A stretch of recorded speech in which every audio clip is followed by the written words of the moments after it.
আমি এটাকে সেভ করলাম, করার পরে আমি একবার ব্রাউজারে গিয়ে একবার রিলোড প্রেস করি। দেখুন কি দেখাচ্ছে, test property does not exist. কেন এটা দেখাচ্ছে দেখুন, যখন জাভাস্ক্রিপ্ট এখানটাতে আসে ও কি করছে, ডামি অবজেক্ট বলে একটা অবজেক্ট ক্রিয়েট করতে, তার মধ্যে প্রপার্টি নেম দিচ্ছে টেস্ট আর তার ভ্যালু হিসেবে দিচ্ছে আনডিফাইন্ড। তারপর জাভাস্ক্রিপ্ট এই লাইনে আসলো, আসার পর এখানে কি দেখতে পাচ্ছে, if dummy object dot test double equal to undefined হয়, তাহলে দেখুন ডামি অবজেক্ট ডট টেস্ট এটার মাধ্যমে জাভাস্ক্রিপ্ট এখানে কি পাবে বলুন তো, এই আনডিফাইন্ডের ভ্যালুটাই পাবে। অর্থাৎ ডামি অবজেক্ট ডট টেস্টকে কল করা মানে কোন ভ্যালুটা আসা, এখানটাতে এই আনডিফাইন্ড ভ্যালুটাই কিন্তু বসে যাওয়া। তাই এখানটাতে আনডিফাইন্ড ইকুয়াল টু আনডিফাইন্ড মানে কি হয়ে যাচ্ছে, ট্রু হয়ে যাচ্ছে। আর সেই কারণেই জাভাস্ক্রিপ্ট কিন্তু এখানে test property does not exist দেখাচ্ছে।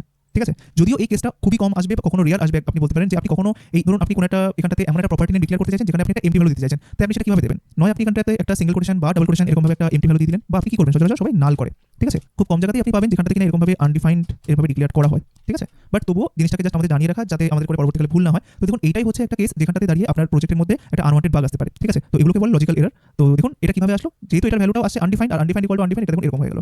বাট এই সেম জিনিসটা যেটা এখন ভুল দেখাচ্ছে, এটা যদি আমরা ইন অপারেটরের মাধ্যমে করি তখন কিন্তু আমাদেরকে এক্স্যাক্টলি সেম রেজাল্ট আসবে। তো মনে করুন আমরা এখান থেকে এই যে কোডটা আছে এই কোডটাকে আমরা এখানটাতে নিয়ে আসলাম। তো এখানটাতে আমরা জিনিসটাকে এখান থেকে রিমুভ করে দিলাম।